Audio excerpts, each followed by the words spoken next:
All right, guys, welcome back to the channel. Hope you guys are doing fantastic. Check it out. Let's talk about concealed carry. Let's talk about concealed carry because this is one of my favorite topics. Because here's the thing, this is going to be the gun that you're going to have on you if a confrontation ever happens. So this is one of the most important guns that you have in your gun safe. And a lot of times we concentrate on the wrong gun. You know, I got a nice rifle, got an AK-47, my shotgun. Oh man, my shotgun. Guess what? You're not going to have that gun in a fight. This is the gun you're going to have right here. It may be this one. Maybe this crappy 642 from a Smith & Wesson. It's not crappy, but, you know, again, sorry, revolver. Don't get mad. So, again, it may be one of this ones. It may be one of this one. It may not be that fancy AR-15 that you have in your safe. This is the one that it's going to be. So to me, concealed carry is just so important. So there's some things to consider. And I want to talk about that in this video. Let me know what you think down in the comment section below. I know a lot of you guys have strong opinions, and you're welcome to share your opinions down in the comment section below. Before I get into that, check it out. Today is Prime Day. So what does that mean? Well, it's kind of simple. That means that Amazon is going to be having some specials, crazy specials. And if you use my links down there, the channel makes money. So, again, click on my links. Buy whatever you're going to buy through my channel. You click in there. It doesn't cost you any money, but it brings money to the channel. I definitely appreciate that. Share the videos. Share the videos. I appreciate when you share the videos. And big shout out to my patrons. You guys are fantastic. So, let's go ahead. There we go. Let's go ahead and hit the intro, and let's start talking about this.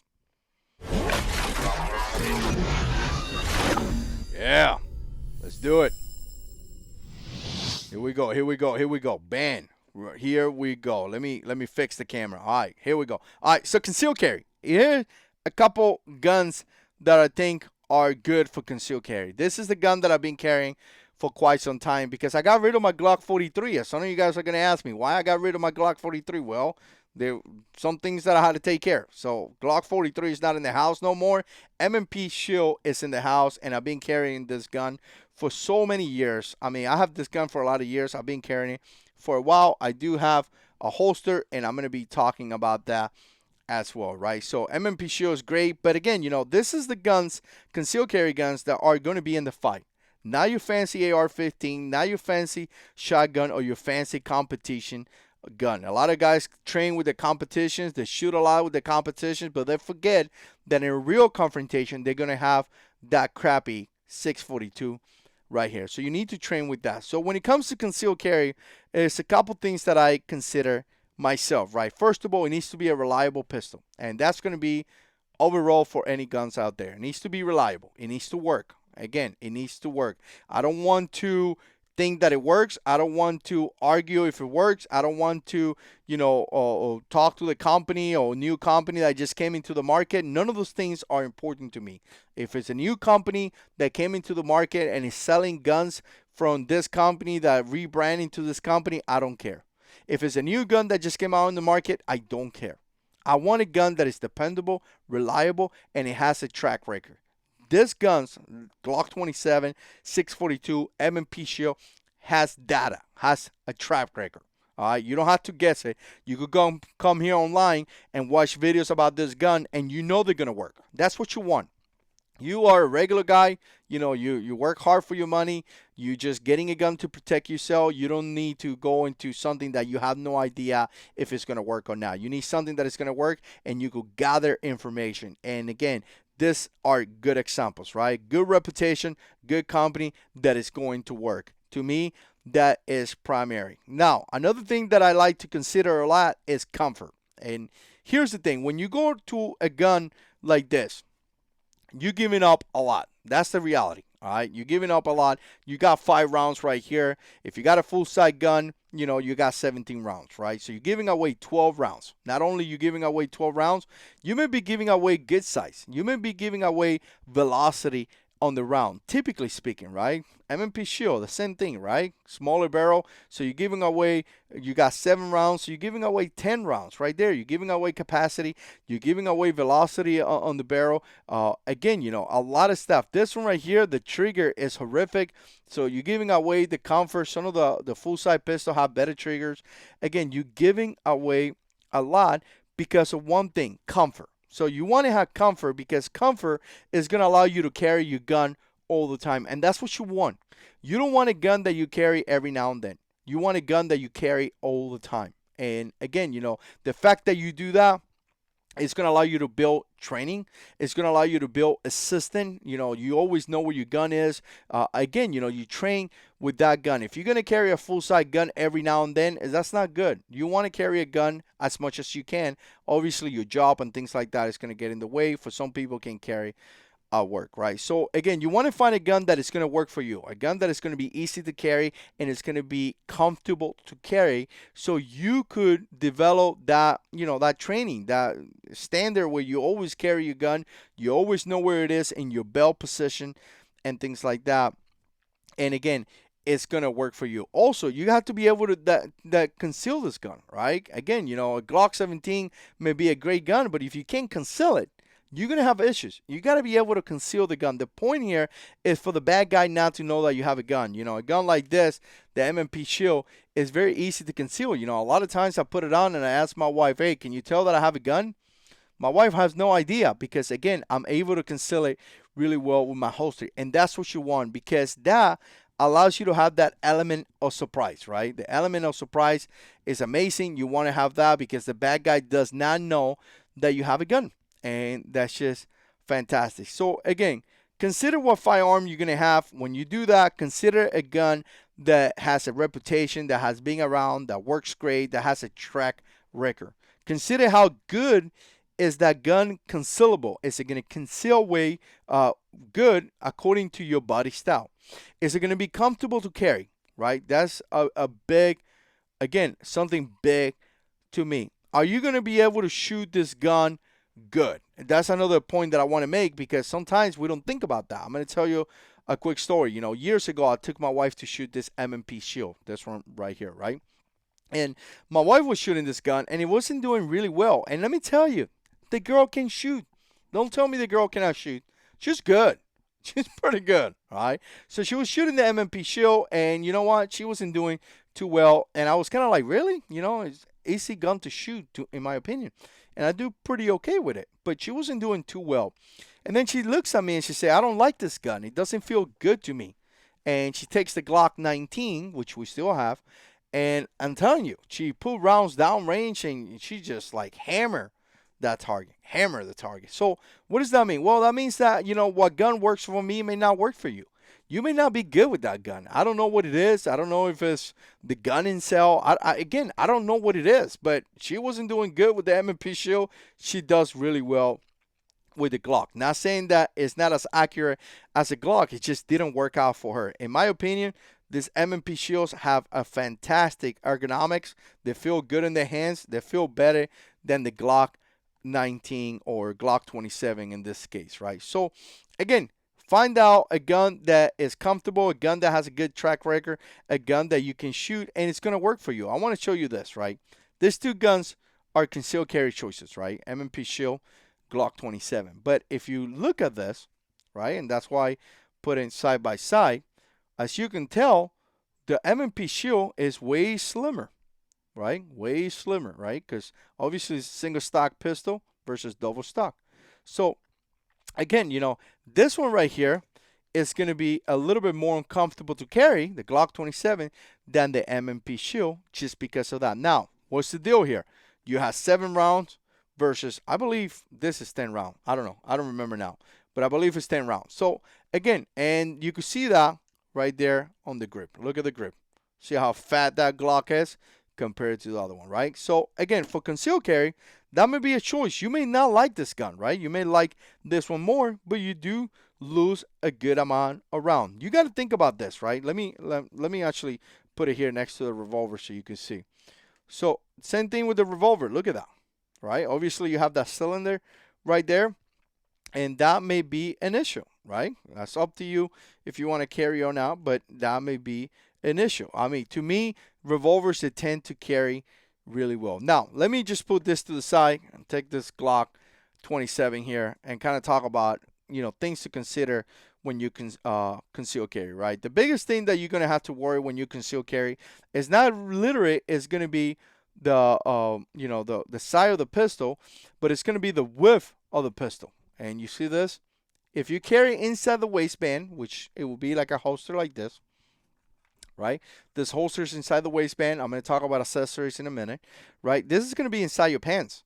So again, think about this. Having this width inside your pants, it may be uncomfortable for some people. That's why some people decide to go with something like this, right? So it's not so much, again, if you're a new guy out there, it's not so much the length of the barrel, because that's inside your pants.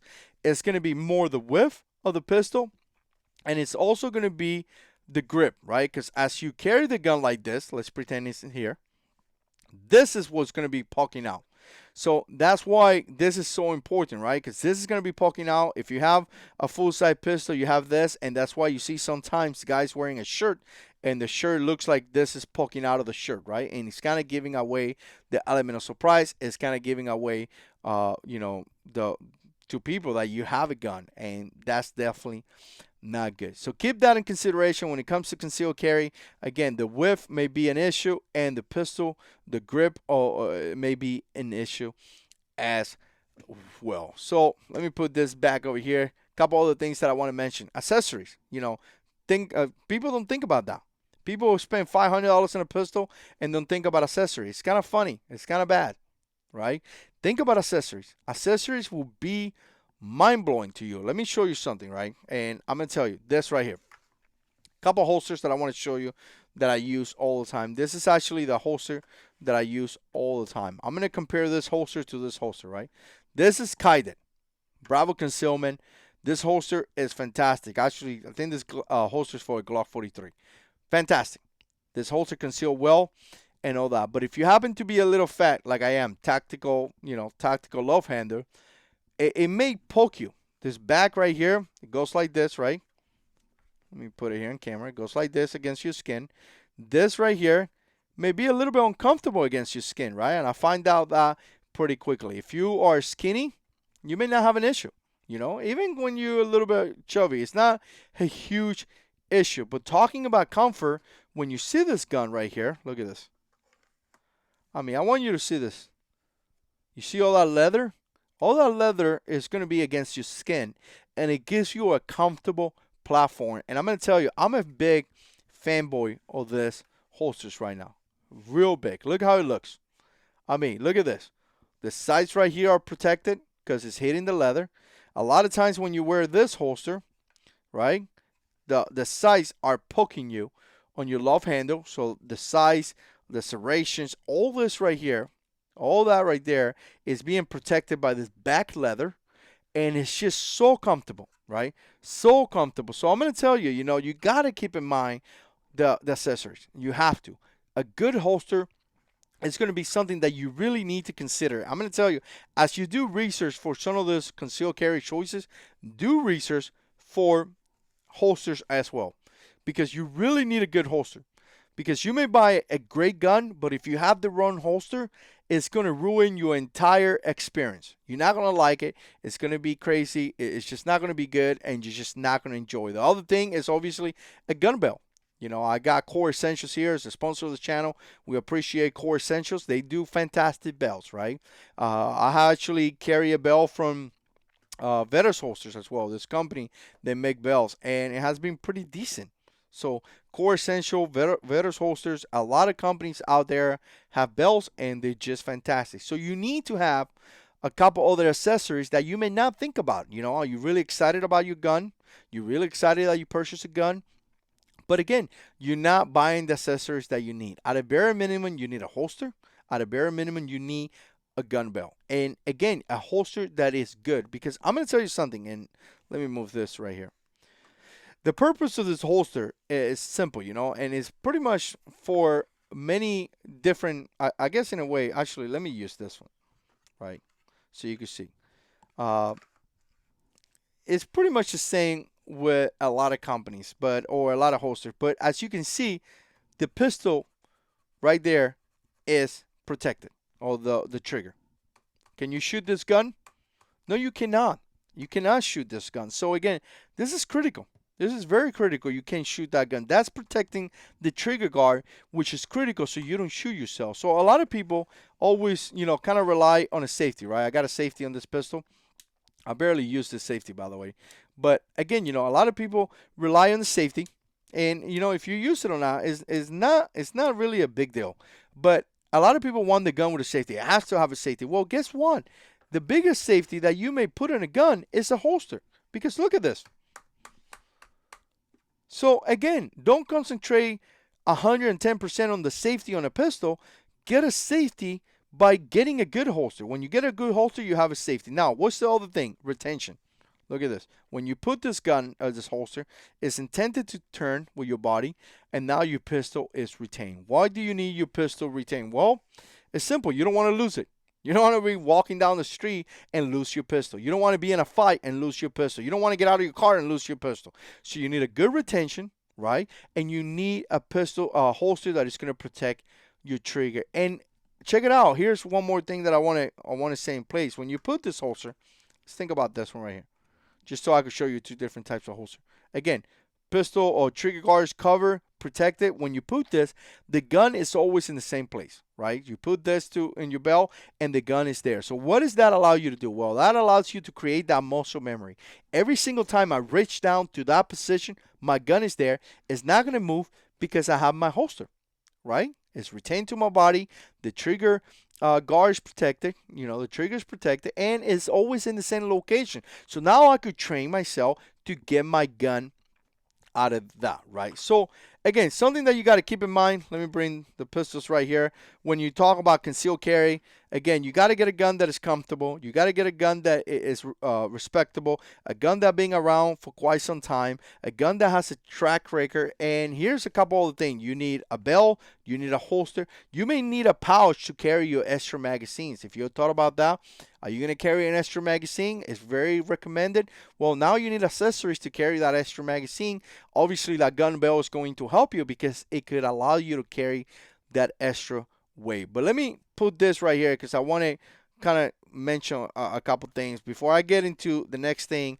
This is inside the waistband holster. Keep in mind there's also outside the waistband holsters that you could get as well.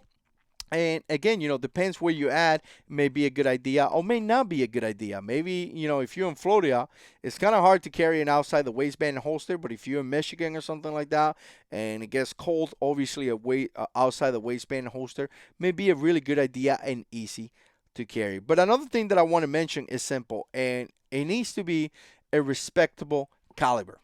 Really respectable caliber. A lot of guys get some weird calibers. Stay away from the weird caliber. Get a respectable caliber. I know there's a lot of debates with the 380. I do carry a Glock 42 sometimes, and the 380 may be something that people debate and say it's not. I feel that it's okay because nowadays we have so much technology. But obviously you can't go wrong with a 9mm. And again, respectable caliber that is decided or, it's a self-defense round. Again, I know it's difficult to, once again, practice with this all the time. You should practice with the ammunition that you carry as well to make sure that your gun cycles that ammunition as well. But you definitely need to have a good, self-defense round, right? So again, don't get no crappy rounds and use it for carry, right? And here's 9mm. Here's a 38. A couple of you guys put comments on this round right here, which I have no idea how it was. And again, I appreciate you guys putting the information out there. Here's my nails, kind of dirty, but it's okay. I'm gonna do. So again, nice ammunition that is actually designed for your self-defense and designed for protection. Again, that's critical, guys. You don't want to have crappy ammunition. I'm telling you right now, you want to have good ammunition.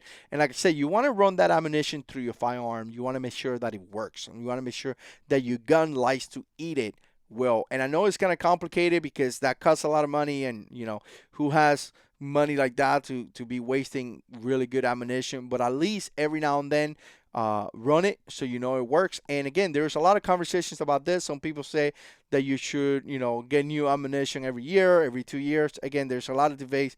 Let me know what you think down in the comments section below. But again, I think that I covered pretty much everything that I wanted to say. Make sure you have a good caliber And this is a couple things that I wanted to consider, or I have considered myself. Here's the thing, guys. As you start carrying, one of the biggest things that you need to understand is that it's two things that I want you to leave you with this. First of all, it's going to be knowing how to use your gun. Know how to use your gun. Do training. Train yourself. Again, these firearms are for a specific thing, for concealed carry. So train yourself. Learn how to draw your weapon. Learn how to, present your weapon. Learn how to fire from the holsters and things like that. This is not going to be your regular shooting that you shoot at the range. This may be, some additional training you may have to take in place so you know how to use it, right? Some ranges won't allow you to do that, but some other ones, they may allow you to do that, and you need to learn how to, draw your pistol from your holster, present it, and engage. So that is super important. And the other thing, other than training, which training is important for everything, that I want to leave you on is understand the laws and regulation. You really have to consider that. A lot of guys get into, some things that really doesn't make sense. They buy a gun and that's it. Don't buy a gun and that's it, because you're going to make a mistake and you're going to make the Second Amendment look bad, right? There is so much to get into this pistol. So much, so much training, so many different gears, like pistols like this. You could put sights, you could put a bunch of accessories in this gun. Again, having a firearm that is pretty popular is going to allow you to do that. Change your sights to nice sights and things like that. Getting the right holster, getting the right equipment, learning how to use the firearm and all that. And that's amazing. But understanding the laws and regulation of your states is critical, because you get this with the purpose of defending your family. You don't want to shoot somebody because you make the wrong decision and then you be in jail. How are you going to provide for your family? How are you going to pay the mortgage? How are you going to go to work? How are you going to help them buy groceries? You're not. So you bought a gun with the intent to protect your family, and now you're in jail because you don't understand the laws and regulation. Or maybe you don't understand that you should have put this gun in a protected place so your children wouldn't get him, and now one of your kids got it and did something horrific, maybe hurt himself or something like that. Now you're going to find yourself in jail. That's not what you're doing, right? When I see things like that, I call that the inside threat. I call that people that buy a gun with the purpose of protecting the family, but in fact, they didn't protect their family. What they did was that they brought something inside the house that is caused their family pain and devastation. Don't be that kind of guy. Learn how to use your gun and learn the laws, and specifically deadly force. You should use deadly force when all other means have failed. People forget this. I don't understand what people thinking. Everything else failed. That's when you use your gun. Your gun is not your first tool, it's the last tool. Everything else failed. But nowadays, I feel like people, they carry a gun, so they use first thing that happened. Boom, here's my gun. I'm ready for this. No, this is the last thing. Everything else fell. So, again, really understand how deadly force work, and what is your responsibilities as a concealed carrier and as a gun owner. When you buy this gun, you're making a commitment to, to have a gun that is going to be available to you for you to protect yourself and protect your family. Represent the Second Amendment the right way, or you may find yourself in jail. Very, very important in my opinion. Anyways, I wanted to share a couple things with you guys. I talk way too much. Like always, let me know what you think. Put comments down below. And as always, God is in control.